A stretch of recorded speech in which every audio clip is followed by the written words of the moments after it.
ఈ కథ పేరు చివరకు మిగిలేది. రచించిన వారు ఏ అన్నపూర్ణ గారు. ఆసరా రీహాబిటేషన్ సెంటర్ రూమ్లో ప్రాణం ఉండి లేనట్లుగా బెడ్ మీద నిస్సహాయంగా పడుకొని ఉంది దీప. కంట నీరు కూడా రాని మనసులోనే రోధిస్తుంది. ఎదురుగా ఉన్న కిటికీలోంచి కనపడే ప్రకృతి దృశ్యాలు మాత్రమే కాస్తంత ఓదార్పునిస్తాయి ఆమెకు. చెట్ల మీద సందడి చేస్తూ గూడు కట్టుకొని పిల్లలను సాకే పక్షులు, పూల చుట్టూ తిరిగే భ్రమరాలు, రెక్కలు ఆర్చుటూ ఎగిరే రంగురంగుల సీతాకోక చిలుకలు జీవిత సత్యానికి ప్రతీకలుగా తోస్తున్నాయి ఆమెకు. అందాలతో ఆకర్షించడం పూల తప్ప, మకరందాన్ని కోరి చేరవచ్చిన భ్రమరానిది తప్ప అంటే అది ప్రకృతి సహజ పరిణామం అంటారు. కానీ మనుషులకు కొన్ని హద్దులు, నియంత్రణలు ఉన్నాయి. అదే పెళ్ళి అనే కట్టుబాటు, పవిత్ర బంధం. ఆ బంధాన్ని తెంచుకున్నాను చేజేతులారా అనుకుంది. ఇప్పుడు విచారించి ఉపయోగం లేదు. తిరిగి రాని అమూల్య జీవితం అది. దీపా, ఇదిగో టాబ్లెట్ వేసుకో, టైం అయింది అంటూ ఇచ్చాడు శేఖర్. ఆలోచనల నుంచి బయటకు వచ్చి టాబ్లెట్ అందుకొని అతడు చూడకుండా తలగడ కింద పెట్టి నీళ్లు మాత్రం తాగింది. తనకు ఇదే శిక్ష అనుకుంటూ. కళ్ళు సరిగ్గా కనిపించక, వెన్నుముక్క దెబ్బతిని, నడుము ఒంగిపోయి మెల్లగా చేయగలిగిన సేవ చేస్తున్నాడు శేఖర్ ఆమె దగ్గరే ఉండి. ఇది మరీ నరకయాతన అనిపిస్తుంది దీపకు. అతడి మంచితనాన్ని, జాలిని, ప్రేమను భరించడమే కష్టంగా ఉంది. ఆ మంచితనానికి నేను అర్హురాల్ని కాదు. దూరంగా వెళ్ళిపోండి, నన్ను పశ్చాత్తాపంలో కాలిపోనివ్వండి, ఒంటరిగా వదిలిపెట్టు శేఖర్ అని అరవాలనుందామకు. ఏదీ చేయలేక నిస్సహాయంగా కళ్ళు మూసుకుంది. భరద్వాజకు 2 అమ్మాయిలు. రైల్వేలో ఉద్యోగం చేసే అతడికి ఉత్తరప్రదేశ్, ఒరిస్సా, వెస్ట్ బెంగాల్ డివిజన్లను మధ్య ప్రతి 2 ఏళ్లకు బదిలీలు అవుతూ ఉంటాయి. అందువలన పెద్ద కూతురు దీపను విశాఖపట్నం అమ్మమ్మ గాయత్రి దగ్గర ఉంచాడు. రెండో కూతురు రూపకి ఇంకా 5 ఏళ్ళు కూడానే ఉంటుంది. ఇద్దరకు 7 ఏళ్ళు తేడా. హైస్కూల్ చదువుకి దీపను విశాఖలో ఉంచారు. తరచుగా చూసి వెళ్లే వీలుంటుందని. అక్కడే పీజీ చేసింది దీప. ఒకరోజు గాయత్రికి గుడిలో పరిచయం ఉన్న అర్చకుడు, దీపకి సంబంధాలు చూస్తున్నారా? మంచి సంబంధం ఉంది. అబ్బాయి మెరైన్ ఇంజనీర్, మంచి కుటుంబం అన్నాడు. అవునా, చాలా మంచి మాట చెప్పారు. ఇప్పుడే నాకు ఆలోచన వచ్చి మిమ్మల్ని అడగాలి అనుకున్నాను. అమ్మాయి అల్లుతో చెప్తాను, వివరాలు చెప్పండి అంది. అన్నీ తెలుసుకొని భరద్వాజతో చెప్పింది గాయత్రి. చదువు బాధ్యత తీసుకున్నారు, పెళ్ళి కూడా మీ బాధ్యతే, అలాగే చూడండి అన్నాడు భరద్వాజ అత్తగారితో. గాయత్రి, శేఖర్ తల్లిదండ్రులతో మాట్లాడి అన్నీ సిద్ధం చేశాక భరద్వాజ వచ్చి పెళ్లి జరిపించి వెంటనే వెళ్ళిపోయాడు. పెళ్ళైన 3 ఏళ్లలో 2 పిల్లలు కలిగారు దీపకు. వాళ్ళతోనే రోజులు గడిచిపోతుంటే శేఖర్ కంపెనీలు మారినా జాబ్ ఒకటే కనుక ఎప్పట్లా సెలవులు ఇచ్చినప్పుడు వచ్చి వెళ్తూ ఉంటాడు. పిల్లలు హైస్కూల్ చదువుకొచ్చారు.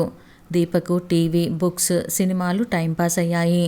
ఒకరోజు మూవీ థియేటర్లో హఠాత్తుగా కనిపించాడు మధుకర్. మధు శేఖర్కు బంధువు. పెళ్లి చూపులకు శేఖర్తో పాటు వచ్చాడు. బ్యాంక్ ఆఫీసర్గా గుంటూరులో పనిచేసేవాడు. ఆ తర్వాత పెళ్లికి వచ్చాడు. అప్పుడప్పుడు బంధువుల్లో ఇళ్లల్లో శుభకార్యాలకు కలవటం జరిగేది. అతడికి పెళ్ళయింది. భార్య సునంద లెక్చరర్గా పనిచేయటం వలన ఇద్దరు ఒకే ఊళ్ళో ఉండే అవకాశం ఎప్పుడూ రాలేదు. అతను కూడా శేఖర్ లాగే సెలవులకు సునంద ఉన్న ఊరు వెళ్ళటమో లేదా ఆమె మధు ఉన్న చోటుకి రావటమో జరిగేది. ఇలా చెరొక చోట ఉండే భార్యాభర్తలు దాంపత్య జీవితానికి పరిపూర్ణంగా ఆస్వాదించే అవకాశం లేకుండా పోయింది. ఉద్యోగానికి వచ్చిన డబ్బులు వదులుకోలేదు, కానీ సంతోషాల్ని వదులుకున్నారు. డబ్బు మహిమది. మధుకర్ పూల మధువను గ్రోలే భ్రమరం లాంటివాడు. అలాంటి స్వభావం కలవాడు. అతని పేరు అతనికి సరిగ్గా సరిపోతుంది. ఏ ఊళ్ళో ఉంటే అక్కడ ఒక ఆమెతో ఎంజాయ్ చేస్తూ ఉండేవాడు. తెలిసి సునంద గొడవ పడేది. అలా అని జాబ్ వదులుకోదు. ఇప్పుడు వైజాగ్ వచ్చాడు. దీప సాన్నిహిత్యం లభించింది. ఒంటరిగా పిల్లలతో ఇబ్బందులు పడుతుంది. సహాయంగా ఉంటాను అనుకున్నాడు. శేఖర్ గురించి పూర్తిగా తెలుసును. అతను అమాయకుడు. మధుకర్ వైజాగ్ రావటం నా కుటుంబానికి అండ, నాకు నిశ్చింత అని సంతోషించాడు. అంతేకాని నాకు దీపకు మధ్య బంధం సడలిపోతుందని గ్రహించలేదు శేఖర్. అలాగే వాళ్ళ ముగ్గురి జీవితాలు గడిచిపోతున్నాయి. అటు సునంద, ఇటు శేఖర్ ఇద్దరూ నష్టపోయారు. ఈ విషయాన్ని సునంద త్వరలోనే గ్రహించింది. మధు చేసేది తెలుసుకుంది. శేఖర్ చాలా ఆలస్యంగా గ్రహించాడు. అయినా దీపను నిలదీయలేదు. మధుని రావద్దని చెప్పలేదు. దీపను మందలించి పరువును పోగొట్టుకోలేడు. అందుకే తెలియనట్లు దూరంగా ఉండటం మొదలుపెట్టాడు. పిల్లలు పెద్దవాళ్ళయ్యారు. ఇప్పుడిక గొడవ పడితే వాళ్ళు కూడా దూరమవుతారు. విడాకులు తీసుకుంటే డబ్బు పోతుంది. ఇక ఇంతే నా జీవితం అనుకొని మౌనంగా భరించాడు. 3 నెలల సెలవులు ఇచ్చినా 1 నెల మాత్రమే ఉండి వెళ్ళిపోయేవాడు. శేఖర్ బంధువే కాబట్టి అతడు ఉన్నా వస్తూనే ఉన్నాడు మధు. అప్పుడు భోజనం, సినిమాలు, జాలీ ట్రిప్పులు అన్నీ శేఖర్ కుటుంబంతోనే. శేఖర్ వచ్చినా అతడితో పరాయివాడు వచ్చినట్లు బిహేవ్ చేస్తుంది. ఎప్పుడూ హెల్త్ బాగోలేదు అంటూ డాక్టర్ చుట్టూ తిరుగుతుంది. 3 ఏళ్ళు ఇలా గడిచింది. మధుకర్ రిటైర్ అయ్యాక సునంద ఉండే ఊరిలో స్థిరపడక తప్పలేదు. అలాగే శేఖర్ కూడా రిటైర్ అయ్యి వైజాగ్ వచ్చేశాడు. పిల్లలు ఉద్యోగాలకు బెంగళూరు వెళ్ళారు. వాళ్ళకి నచ్చిన అమ్మాయిలను అమ్మా నాన్నలకు చెప్పకుండా లవ్ మ్యారేజ్ చేసుకొని ఇంటికి రావటం లేదు. ఈ కబురు తెలిసిన దీపకు హార్ట్అటాక్ వచ్చింది. ఆరోగ్యం పాడైంది. క్యాన్సర్ అన్నారు. కొడుకులు ఇద్దరూ చూసి వెళ్ళారు. ఇక రాలేం, వెరీ బిజీ అన్నారు.